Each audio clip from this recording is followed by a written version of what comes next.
Pues bueno amigos, estamos ya en la quinta tertulia campera. En esta ocasión vamos a dedicar a la caza menor. Y qué mejor sitio para hacer nuestra comida de tertulia que la casa de nuestro buen amigo Paco, que es La Hoja, que ya conocéis porque ya ha sido anfitriona nuestra en más de una ocasión. En este caso, el plato estrella que nos tiene preparado, pues nos va a contar Paco. ¿Qué nos vas a preparar? Pues hoy, Cuéntanos. como sorpresa y como es de caza menor, pues te vamos a hacer unas faves con perdiz. Están aquí ya Fíjate. preparadas, a ponerlas a cocer todo en crudo, con sus secretos de adobo y tal. Secreto ninguno. Maceración de macerarlas un poquito y luego ya pasa eso. Sí.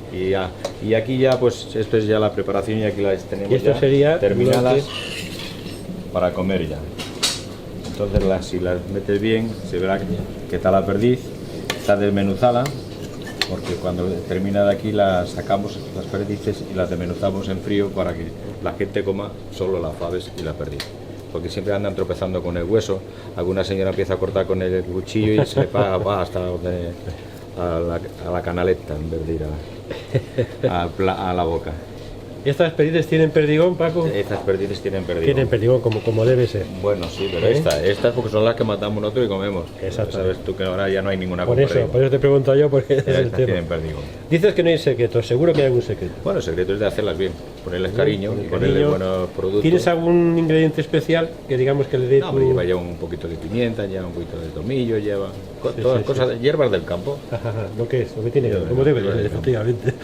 Oye, y luego vamos a complementar esto con una cosita más, ¿nos vas a dar una cosita Sí, más? hombre, ahí? pondremos un aperitivo de Un a lo mejor unas aperitivito. croquetitas y alguna cosita y luego la Muy plato bien, estrella muy y las faves con perdiz. Pues yo creo que en principio hambre no vamos a pasar, ¿no te parece? No, yo creo que que no. no. Vamos a disfrutar de una cocina tradicional, la cocina Y si de no, La Hoja. aparte La Hoja de perdiz pasamos a la fabada que tenemos ahí preparada, tenemos Eso. ahí cocido hoy, mira qué cocido tenemos preparado para hoy.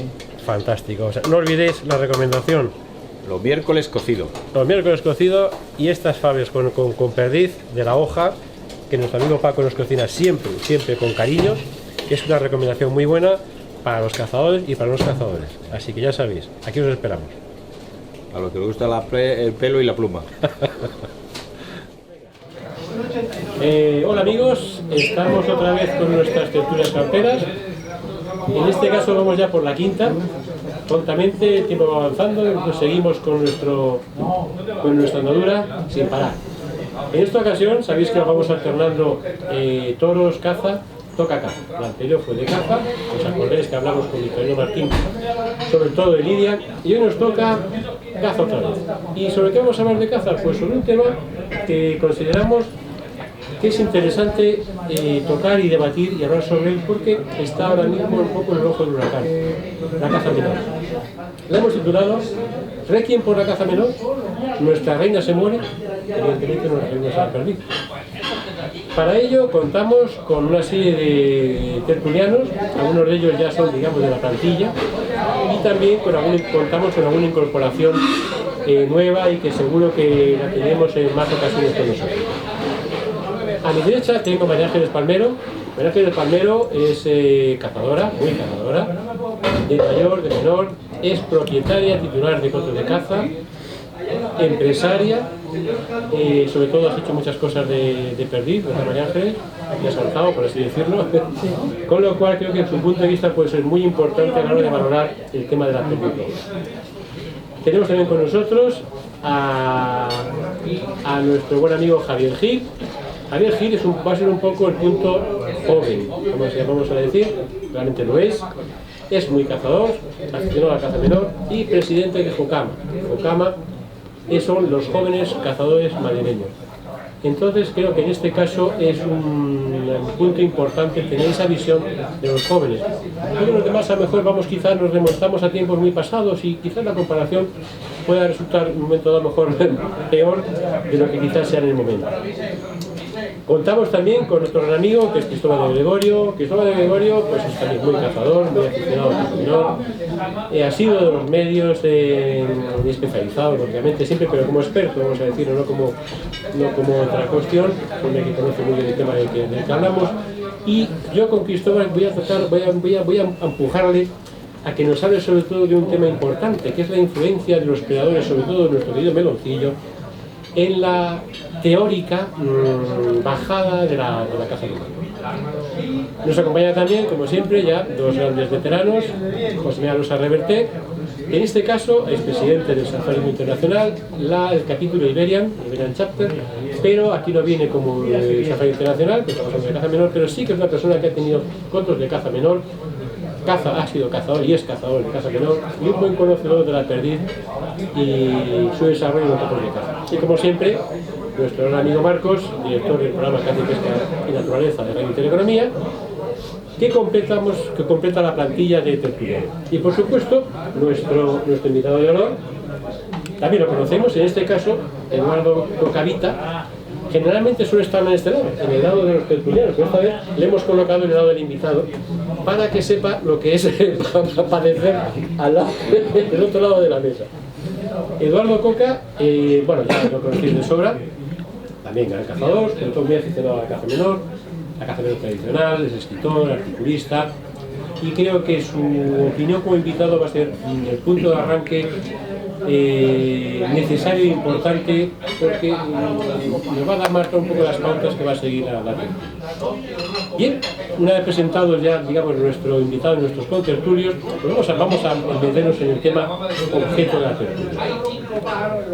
La caza menor está realmente en declive. Se habla que en los últimos años la caza menor, que era la gran reina, digamos, de la caza en nuestro país, está viendo cómo la caza mayor le coge el espacio.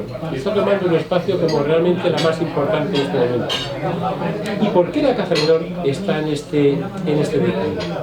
Tenemos que analizar esos puntos que creo que intentaremos hoy hacer. El conejo, acosado por enfermedades, la misomatosis, la neumonía, la liebre, que parece que se ha remontado un poquito, de repente le aparece la misomatosis que también le afecta, la tórtola y su prohibición, la codorniz, está en baja, se mantiene. Hay muchas opiniones sobre ello. Y por supuesto, nuestra perdiz roja. ¿Qué era perdiz roja? Auténtica estamos hablando. Estamos en el imperio de la perdiz de bote, un debate importante, quizás un poco más el centro casi de todo el debate. Pero bueno, en cualquier caso, estamos hablando de la caza menor, un sistema de vida, no solamente a nivel deportivo o cinegético, sino realmente a otro nivel, un nivel económico. Hay una industria montada en torno a ella. María Ángel nos va a hablar de esa industria cinegética, esas categorías de perdices, esos ojeos, pues el Cristóbal de la Menor en general. Sí, hay una economía en torno a ella que llega a muchos sectores. No solamente es la empresa, María Ángeles, es el pueblo le llega, porque cuando María Ángeles contrata una cacería, los ojeadores son del pueblo, ¿o no, María Ángeles? Son los ojeadores, claro, es todo el entorno. Los secretarios que nos acompañan. Exactamente, y eso, María Ángeles, contribuye también a frenar de alguna manera el despoblamiento del célebre y tan cacareado despoblamiento rural. Es decir, no solamente en la caza, hay mucho en su entorno que hay que valorar a la hora de posicionarnos en la defensa, en el cuidado y mantenimiento de este tipo de caza tan arraigado en la sociedad española. No quiero manejar muchos datos, hay unos datos que son aportados por Artemisa, datos de, concretamente, nuestro buen amigo José Luis Garrido, por ejemplo, y a punto ya terminamos la presentación. Por ejemplo, José Luis Garrido ha hecho una evolución de los últimos años de las diferentes especies de caza menor, en la que, por ejemplo, como resumen de las últimas 10 temporadas, y para centrar el tema, puedo deciros que la becada ha aumentado un 14%, la codorniz ha bajado un 15%, la ha perdido un 31%, atento, la tórtola un 11%, el zorzal un 31%, el conejo en cambio ha subido un 23% y la liebre ha bajado un 36%, cifras preocupantes. Y sobre todo hay una cosa curiosa, el conejo, recuerdo, ha sido declarado por la UICN como especie amenazada. Hablaremos sobre ello. Y acabo el tema. Vamos a hacer lo que hacemos siempre. Muy brevemente, cada uno de nuestros invitados va a decir su opinión al respecto del título de la tertulia. Entonamos un requiem por la caza menor, la reina se nos muere. María Ángeles, comienzas tú. Bueno, yo creo que tanto como un requiem no, pero que sí está claro que va en disminución y que está amenazada por muchos factores distintos. Uno, indiscutiblemente, el que durante todos estos últimos años, sobre todo en el tema de la perdiz, pues cada vez ha habido más perdiz de bote, desgraciadamente, y prácticamente casi nada de perdiz salvaje. Está muy localizada la perdiz. El tema de los depredadores es esencial, absolutamente esencial, sobre todo en cotos privados, en cotos desde luego públicos, municipales o cotos de caza de la comunidad. Se controla mal, pero en cotos privados todavía se controla mucho peor. Y luego, además, estamos teniendo una muy mala prensa que contribuye a que quizás las generaciones jóvenes que viven hoy en día no sean tan proclives, salvo, yo no sé si será tu caso, pero salvo por ejemplo el caso mío y el caso a lo mejor de otros cazadores, que los hijos han vivido la caza desde muy pequeños, nos han acompañado todas las veces y entonces de alguna manera eso ha aprendido en ellos. Los que hayan venido de familia de no cazadores, me cuesta mucho trabajo pensar que se puedan incorporar de una manera espontánea al mundo de la caza por todo esto. Entonces, si cogemos el tema de, efectivamente, de que la perdiz salvaje, por determinadas razones que tendremos que analizar, desaparece, yo creo que tendremos que tener cuidado, no tanto entonar un requiem, pero sí tener cuidado. Cristóbal, cuéntanos tu opinión. Bueno, yo creo que había que empezar a considerar que la perdiz roja es un verdadero milagro. Os pido brevedad para dejar turno a nuestro invitado. Que es un verdadero milagro que desde que una perdiz decide hacer un nido en una linde o en donde sea, puedas llegar a sacar. Desde el momento que la perdiz se echa en el nido, ya es un potencial tremendo para zorros, jabalíes, todos los predadores, meloncillos que cada vez están apareciendo en sitios que eran totalmente desconocidos en esa zona. Y entonces, pues claro, evidentemente esa perdiz al final consigue, vamos a poner que consigue sacar los pollos, pero es que una vez que sacan los pollos, el campo se queda desprotegido, empiezan a atacarle los predadores de arriba y de abajo, y para que una perdiz arribe a octubre es un verdadero milagro. Entonces empecemos no a rezar, sino a tomar medidas y a pensar realmente qué es lo que le afecta, si es que nos preocupa de verdad salvar la perdiz salvaje. Si no, pues bueno, sigamos. Javier, los jóvenes, ¿qué pensáis? Yo creo que tanto como un requiem no, pero sí que deberíamos preocuparnos demasiado, ya no solo por la perdiz, sino por muchas otras especies que ahora mismo están en peligro, ya que en los últimos 40 años esto ha cambiado de una cara de la moneda. Tú hablas de oídas, ¿no, Javier? Sí, a otra cara de la moneda. Es decir, hemos cambiado, yo creo que lo más importante para la perdiz son los sistemas de cultivo, los fitosanitarios, la semilla blindada. Ahora tenemos aparejos que cogen muchísimo trozo, destrozamos nidos, pero no solo de perdiz, es que hablo de todos los pajarillos, insectos, un montón de cosas que estamos poco a poco destruyendo y que yo creo que inconscientemente no nos damos cuenta. Sí que es verdad que sacamos mucha más productividad, pero claro, perjudicamos al medio natural. Cazador de menor, empecé como cazador de menor y ahora soy más cazador de mayor. Pero lo que tengo claro es que mi experiencia en la caza mayor, y he sido persona muy respetuosa con los cotos he sido muy respetuoso con los cotos que teníamos. Nosotros teníamos un cupo de 6 perdices cuando yo empecé con el coto, de 5 al año siguiente, de 4 al siguiente, estoy hablando de perdiz salvaje, de 3 al siguiente y de 2 al siguiente. Y aún así soltaban depredadores, no nos dejaban poner determinadas jaulas para las urracas. Las urracas he visto matar polladas enteras, y por lo tanto, si no nos dejan atacar el origen del problema, yo requiem no diría, pero diría que están en un gran peligro, porque están los jabalíes, están los fitosanitarios, están el exceso de predadores, están los predadores que tanto hablan y se hinchan la voz con sobre todo los animalistas, de esos predadores que ni siquiera son nuestros, véase el meloncillo, véase la jineta y véase otros que han introducido, y que por lo tanto hay determinados aspectos que se pueden luchar con ellos, al igual que con la legislación internacional a efectos sobre todo de las migratorias, como la codorniz y alguna más. No solamente afecta al Estado español, cuando nos cortan las migraciones de forma salvaje en determinados países, eso afecta, por supuesto, a nuestra caza menor. Y una cosa muy clara, no estamos hablando solamente de los fitosanitarios, sino la manera de aprovechar los cultivos.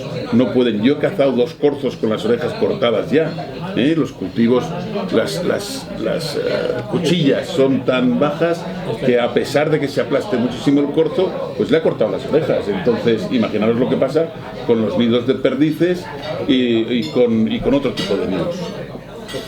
Don Marcos, la prensa, que estás todo el día por el campo, ves, oyes y tomas nota, ¿tu opinión? Mi opinión es que tanto como Requiem, no. Que está en situación complicada, sí. Pero como dice el dicho, entre todas la mataron y ella sola se murió. Aquí no hay solo un causante. Como ya han dicho, no has dicho que está con su módulo de Ingeniería de Montes, por lo que creo que está bien preparado para hablar de este tema, y es una aportación muy buena para las nuevas tertulias. Los usos agrícolas. Las lindes han desaparecido. Ya no hay lindes en ningún sitio. Ya no queda paja en el campo cuando se cosecha. Se llevan hasta la última brizna, pero ya no es que se llevan hasta la última brizna, es que cosechan tan bajito que ya no queda ninguna posibilidad. Ya no los glifosatos solo, los omeprazoles, que esterilizan a la perdiz o descalcifican los huevos. Y ya si hablamos de depredadores, tenemos una ley de exóticas invasoras donde algunos de estos depredadores están incluidos, pero nadie toma medidas. Y sobre todo, el campo se muere, pero no es que se esté muriendo el campo como tal, nuestro campo, se mueren los pueblos ya no hay gente, los pueblos ya no cosechan, ya no labran, ya no se está utilizando las artes que se han utilizado toda la vida. En el caso de la perdiz, imaginaros que si no hubieran aparecido las fincas donde, aunque sean perdices hibridadas o ya no sea perdiz pura, si no hubieran aparecido, ¿dónde estaría entonces la perdiz? La perdiz ya no la tendríamos, solo los museos. Y los reclamistas que seguirían manteniéndolas, porque si no hubiera desaparecido completamente. Quizá la pregunta, Marco, luego la veremos, es ¿por qué empezó a desaparecer la perdiz roja y empezó a aparecer la menor? Pero bueno, don Eduardo Cocavita, tiene usted sus 5 minutos para, ya ha pedido lo que piensa con tertulios, tiene sus 5 minutos para contarnos qué opinión al respecto. Voy a empezar por el tópico de que la caza mayor aumenta y la menor disminuye, pero este aumento de la mayor, no se debe solo a la circunstancia de que el censo de animales es mayor, también a la transformación de la sociedad, a la población rural que evoluciona y por supuesto a las circunstancias de mucha gente que quiere vivir emociones de caza mayor en una España que ahora se lo permite porque es más próspera. Pero bueno, aquí estamos para ver lo que es el futuro de la caza menor. Y esa es la razón que me ha traído aquí y la invitación. Esto ha coincidido inoportunamente con la aparición hace 15 días del libro que han presentado en la Universidad Real, en la exposición de la caza de Avilés, sobre las especies de caza menor, donde realmente se trata de la evolución de estas especies en 20 años, en los últimos 20 años, y que es lo que está hoy de moda. Poco, desde luego, podemos añadir nosotros. Pero la tertulia estaba concertada desde antes de aparecer el libro y por lo tanto pues hay que terminarlo. El concepto de caza menor es un concepto muy amplio, amplísimo, hay 20 o más especies de ella y la mitad pues, no tienen tampoco ninguna relevancia, ningún interés.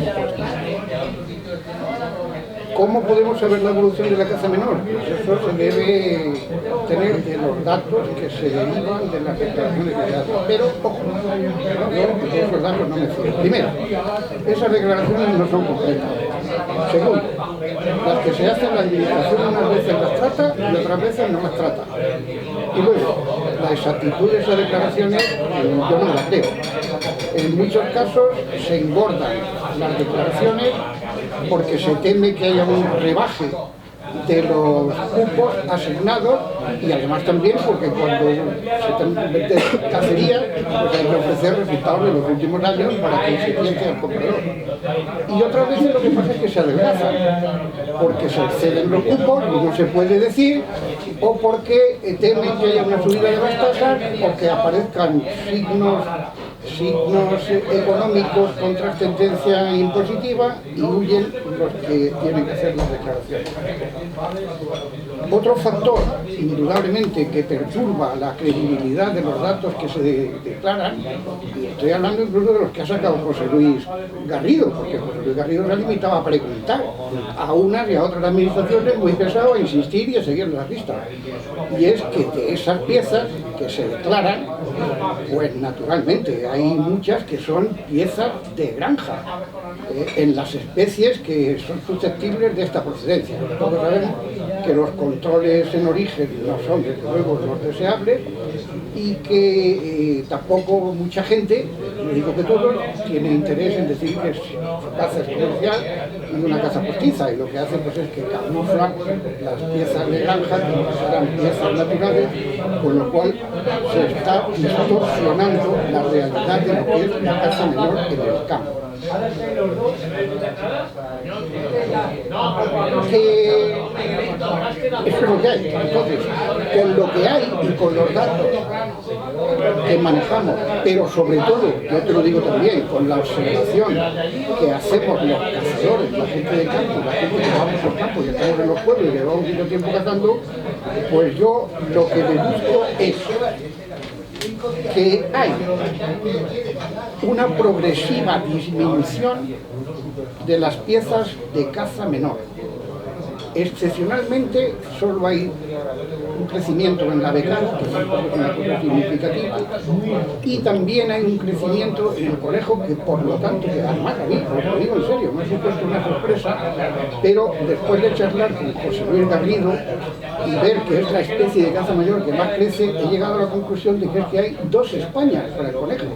Hay una España que es probablemente la que yo más conozco, donde matar un par de conejos para hacer el arroz de la cuadrilla ese día es muy complicado, casi imposible, hay que llevar de la carnicería algo para comer, y hay otros sitios, incluso en la misma provincia, donde se declara una zona de riesgo para cultivos y hay que hacer un control de caza saltándose todas las reglas, incluso hasta las más éticas. También debo decir que la becada es una especie que está teniendo un atractivo cada vez mayor para los cazadores, probablemente por la verdad y la pureza que significa su caza.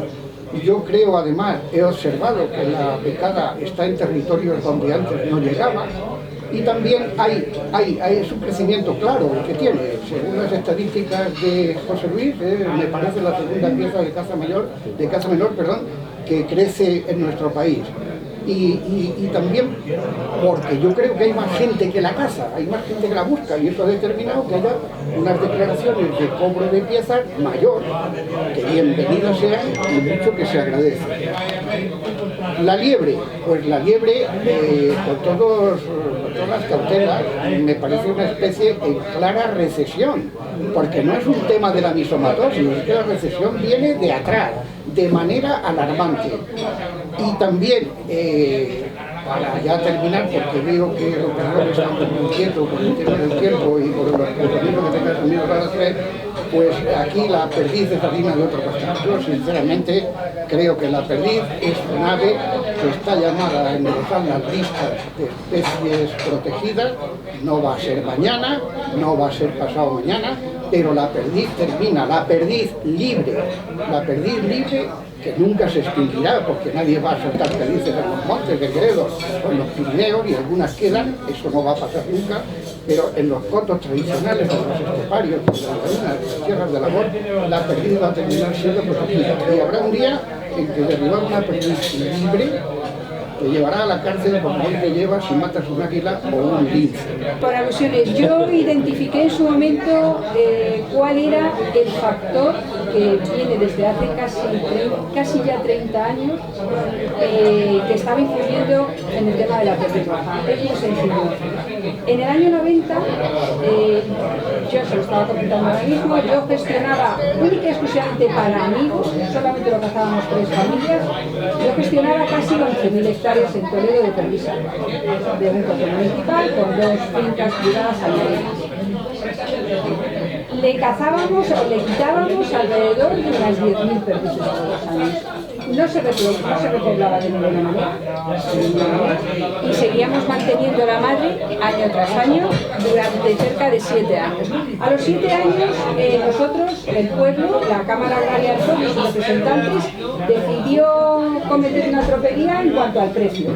No estuvimos de acuerdo, nos suspendieron el contrato, en ese momento entramos en un litigio con el pueblo que ganamos 3 años más tarde. ¿Qué supuso eso? Pues muy sencillo, se abandonó el cuidado de las tierras, no se declaraban nidos, no se controlaban urracas, no había guardería, no había absolutamente nada. Nosotros en ese momento teníamos 5 guardas, 5 vehículos y pagábamos daños de perdiz, daños de conejos y se mantenía durante unos sueldos, es que movíamos cerca de 60 personas cada domingo. Eso se acabó a los 2 años y además había zonas de monte donde se cazaba la perdiz en mar. A los 2 años de abandonar esto, por temas legales, no había perdices. No había perdices, ni perdices en el monte, ni perdices en los ojeos, ni absolutamente nada de nada. Este tema se prolongó mientras duró el juicio y 4 años más tarde lo cogieron otros organizadores de perdices y ya no había forma de que eso volviera a su sitio. Repoblaron, lo hicieron de otra manera, etcétera, etcétera. Pero, ¿qué pasaba en ese momento? Yo, ahora mismo, en estos ojeos que hago, que ya no tengo ningún tipo de interés económico, me dedico a disfrutar de ellos, el precio que se está pagando hoy en día de esta perdiz que es de bote pero que te supone que te sueltan al principio de temporada, después de 30 años es inferior, el coste es inferior al que se pagaba por la perdiz salvaje de hace 30. O sea, en nuestro caso, perdona, en nuestro caso que no existía interés comercial, que en el caso que existía interés comercial, pues era un poco más elevado, pero o sea, era todavía mucho más elevado. Pero es que ahora mismo es mucho más barato que hace 30 años, por lo tanto, el factor económico... Estamos hablando entonces también que efectivamente quizás este abandono, ese cuidado, esto está encima, es una de las cosas fundamentales. Otra de las causas que también pueden estar en esta desaparición de caza menor, desaparición no, este bajón, están muy brevemente, Cristóbal, en esos predadores que hemos hablado, algunos nuevos que van surgiendo, influyen de manera decisiva en estas poblaciones. Vamos a ver, yo creo que se ha cambiado el concepto de lo que es el cuidar el campo. Antes antes se ha hecho una figura que era muy importante, que era la figura de la guardería. Guardas mayores que podían haber transmitido los conocimientos que tenían en la hora de gestionar el campo, de encontrar nidos, de saber poner lazos suficientemente coherentes para que no cayera ningún animal, sino solamente lo que se traería. Pues esa figura prácticamente se la ha jubilado, se la ha aburrido y al final no hay gente nueva que siga con esos conocimientos. Eso es una cosa muy importante para la gestión de los territorios del campo de cara a la perdiz. Los predadores que aparecen, evidentemente, yo estoy convencido de que bajo sospecha, pues personalmente considero que sí. Están apareciendo melones en sitios donde no se les había visto nunca. Y yo puedo pensar que un melón puede recorrer en su territorio de expansión como especie X, pero en 3 años no puede desplazarse 300 kilómetros a unas zonas donde no se les ha visto jamás. ¿Qué quiere decir? El meloncillo, por poner un ejemplo, es un depredador que al pobre coto que aparezca el melón, las perdices rojas desaparecen. Me da igual que sean salvajes de la Sierra de Gredos, como bien has dicho, yo te digo que si en Gredos entran los melones, es seguro que desaparecen las perdices en 5 o 10 años, eso seguro. Porque al final el menor lo que hace es, como caza en manada, cazan en cuadrilla, pues localizan un bando de pollos, de perdiz, y no dejan uno en cuestión de 3-4 minutos. ¿Qué quiere decir? Se queda el par solo, o la madre sola. Que a la madre, a poco que le ataque alguna área, ya nos hemos quedado sin una o dos parejas de la zona.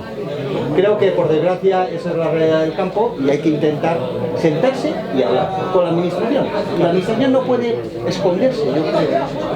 Bueno, yo creo que todas las soluciones que se buscan son quiméricas, por no decir imposibles. Tú no le vas a dar la vuelta a la sociedad jamás. Ni vas a tener guardas de instinto, ni vas a tener control de predadores, ni vas a tener una agricultura tradicional, ni vas a quitar la mecanización, ni vas a quitar la mortalidad. Eso es así. Estamos lamentablemente delante de un enfermo incurable. No tiene otra solución. Y no tiene otra solución. Y la perdiz va en declive, podrás frenarla, pero no tiene solución. Es un enfermo incurable, cuya agonía puede durar más y menos. ¿Por qué? Porque la sociedad moderna, la evolución, el progreso, el desarrollo, es incompatible con la caza menor. Absolutamente incompatible. Es una lamentación que no conduce a ningún sitio. La ciencia y además la ciencia y la técnica son una mala compañía de la caza, pero de la menor particularmente pésima.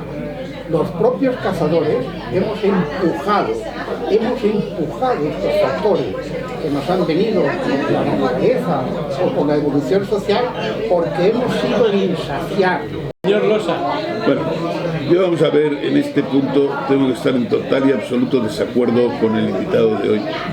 Y eso porque yo creo que el hombre, a pesar de ser, como tú dices, a veces egoísta y demás, llega un momento en que realmente se hace cargo de las cosas, como se ha hecho cargo de otras, y intenta buscar soluciones. Hay soluciones, evidentemente, que son complicadas, pero, por ejemplo, que se sieguen las cosechas a 25 centímetros en vez de cosecharse a 3, ayudaría muchísimo a que los nidos de perdiz no se destruyeran, marcándolos además. El problema es que no tomamos nosotros esas medidas tampoco para que se hagan. El meloncillo tendría que estar exactamente tal cual digo, exterminado del territorio español.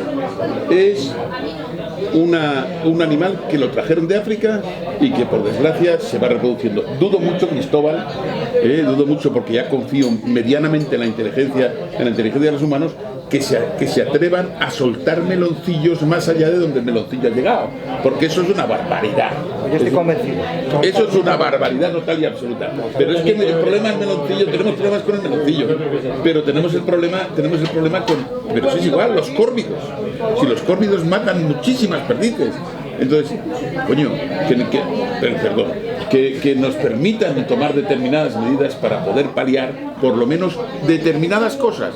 Y sí, está en peligro, pero han estado otros pájaros en peligro. En peligro ha estado el urogallo en Centro Europa y el urogallo va creciendo cada vez. El urogallo en este caso está creciendo en el Pirineo francés. ¿Por qué no en el Pirineo español? Controlemos nosotros la fauna, controlemos los jabalíes. Los jabalíes son unos auténticos comedores de nidos. ¿Por qué no nos dan posibilidad de controlarlos mucho mejor? O sea, hay determinadas medidas que estoy de acuerdo contigo que son muy difíciles, pero hay otras que se pueden hacer, por Dios. Entonces, lo que tenemos que hacer es luchar. Porque si ya nos damos por vencidos, Eduardo, entonces ya... ¿Por qué no se hacen, Chema?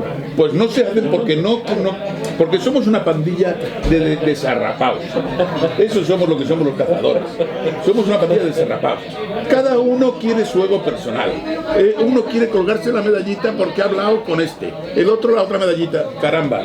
Somos 1 millón de cazadores. 1 millón. Que no son 10.000, que somos 1 millón. Y nosotros no somos capaces de plantar cara a todos estos demoníacos, faunísticos, como son los que hay ahora. A ver, yo creo que tenemos un problema añadido que es mucho peor todavía, porque al final los cazadores que estamos convencidos de que si queremos seguir cazando debemos de seguir manteniendo la caza, tenemos un problema añadido, 2 problemas añadidos muy importantes. Primero y principal, la administración. Mientras que no seamos capaces de controlar de manera ordenada todos esos depredadores, va a ser inviable que la caza se mantenga. Y segundo, y perdón, los ecologistas de salón. Mientras no seamos capaces de coger y hacerles entender a ellos y por ende a la administración, porque al final todas estas asociaciones casi siempre, efectivamente, se nutren de fondos privados, pero muchísimo de fondos públicos. La mayoría de fondos públicos, no seamos capaces de hacerles entender que va a desaparecer la caza, entre otras cosas, porque ellos se están empeñando en que desaparezca, no vamos a conseguir absolutamente nada. O sea, yo hace muchos años le dije al jefe de la Guardería Forestal de Madrid, porque estábamos protestando mucho los que teníamos turistas esa época, los que teníamos cotos de caza en Madrid. Le dijimos, vamos a ver, si usted tiene que ir a un mercado de carne y mandar a unos inspectores a controlar la carne y resulta que los inspectores son vegetarianos y no la aprueban y además están en contra, ¿cómo la va usted a controlar? Y dijo, bueno, pero eso, ¿en qué tiene que ver? Digo, muy sencillo, es que tenemos un problema en la Guardería de Madrid y es que el 80% de los guardas son ecologistas y anticaza. Por lo tanto, es muy difícil que podamos controlar nada con ellos.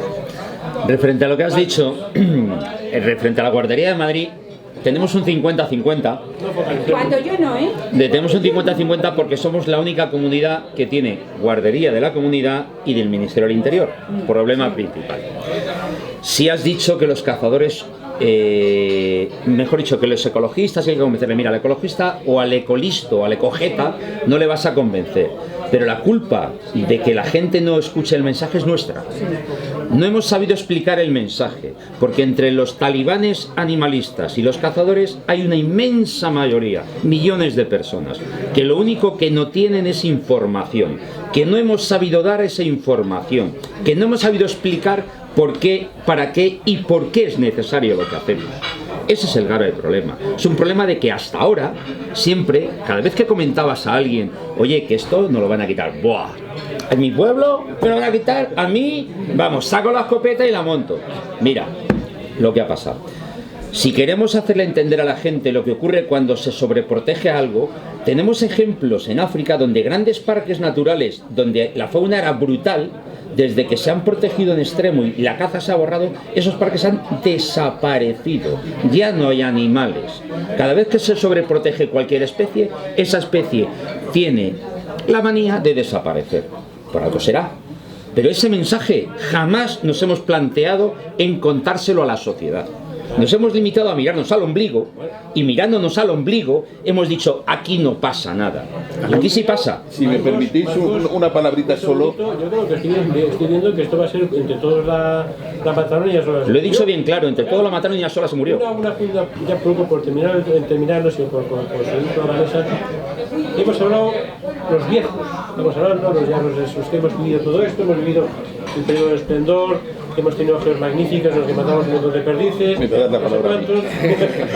Yo el viernes maté 16. Nuestro joven, vosotros, ahora mismo desde tu óptica, ingeniero de montes, estudiante, ingeniero, cazador, ¿qué te parece lo que estás viendo ahora mismo? Vosotros como los jóvenes, ¿qué vais a hacer con Jocama? Que es una asociación que estáis para algo, no solamente para juntar un día, estáis para luchar por la caza, para defenderla, para hacer divulgación. Es que date cuenta de lo que hemos tocado aquí. Hemos tocado gestión, hemos tocado divulgación, hemos tocado predadores, muchas cosas. Vosotros, jóvenes, asociados ya, tú eres el presidente de Jocama, ingeniero de montes, ¿qué hacemos?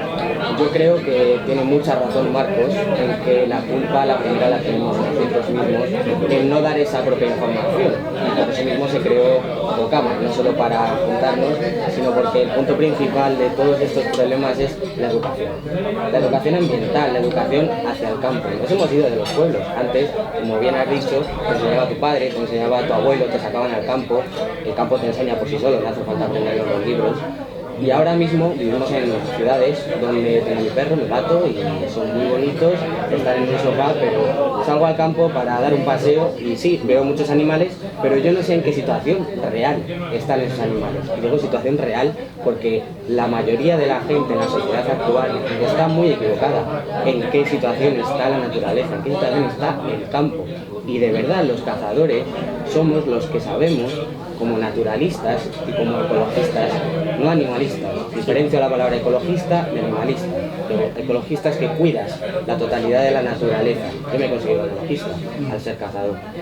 Sabemos cómo está el campo, salimos al campo, vemos qué déficit hay, hemos introducido especies, vemos qué hacen esas especies, desplazar en cuestión de 1 año, 2 años a otras especies. La naturaleza necesita para adaptarse tiempos enormes. Entonces, ¿por qué no les mostramos a las administraciones, como bien has visto también somos 1 millón de personas, que miramos a nuestro ombligo, vamos como dando puntilladas, pero no nos juntamos a decir, no, mira, el campo está así y el campo necesita esto? ¿Tú percibes, Javi, esa bajada, digamos, de las especies cinegéticas de caza menor? Sí, por supuesto. Hablo con mi abuelo, hablo con mi padre y aquello era una barbaridad. O sea, que yo ahora salgo a cazar y si tiro una perdiz, ya no digo si mato, si tiro una perdiz me voy más contento a casa que nadie. Yo hay una cosa que me he quedado con nuestro invitado, que ha dicho la perdiz roja se irá perdiendo y entonces y entonces aparece la perdiz de bote como solución. Quiero decirte, la pregunta cuál es, ¿la perdiz de bote ha influido en la pérdida de la perdiz roja autóctona o ha sido sencillamente pues un remedio ante la carencia de la perdiz natural? Y si es así, yo te digo, entonces quizás puede cambiar muchas cosas cuando hablamos de la perdiz suelta. No, mejor, ¿ha sido realmente una solución para algo que se moría o realmente ha contribuido a su muerte? Cuando empieza la perdiz de granja, la perdiz no se moría. Fue la ambición de un negocio económico y la ambición de un tiroteo y una justificación de los cazadores ansiosos y una oportunidad de negocio. La perdiz no se moría cuando empieza la granja. La solución de la perdiz, lo que decía de Vives en el libro de la caza menor, cuando se lamenta de la falta de perdiz, y me temo que la solución que le van a buscar a esto es abrir las jaulas de las perdices de granja. A mí me parece que eso ha sido la puntilla absoluta. Esto es una actividad económica que no tiene nada que ver con la caza.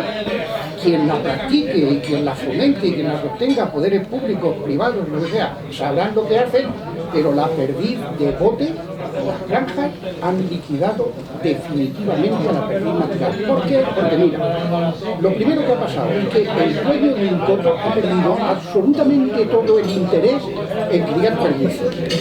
Esos guardas de instinto, esos respeto que tenían los pastores, los agricultores, con muchísimos problemas para los dueños, ese está todo un año entero para conseguir que salieran perdices de granja, al final es una actividad de idiotas, porque tú lo resuelves el último día llamando por teléfono y cuando te venga una demanda superior amplías el pedido, echa 20 cajas que necesito otras 30 y se acabó la historia. Por lo tanto, en mi opinión, no le ha hecho ningún favor. La ha sustituido la caza por una actividad económica, en mi opinión, yo no la admito, no la apruebo, yo soy un idealista, yo soy un automático y los que tienen esa finalidad, pues ellos representan. Dos cositas muy rápidas, María Ángeles. ¿Estás acabando con la perdiz roja? Vosotros. Muy rápido que después Marcos nos va acabando con la perdiz roja. Lo único es que yo quería hacer una puntualización a la intervención anterior que habéis tenido con respecto a quién es el culpable.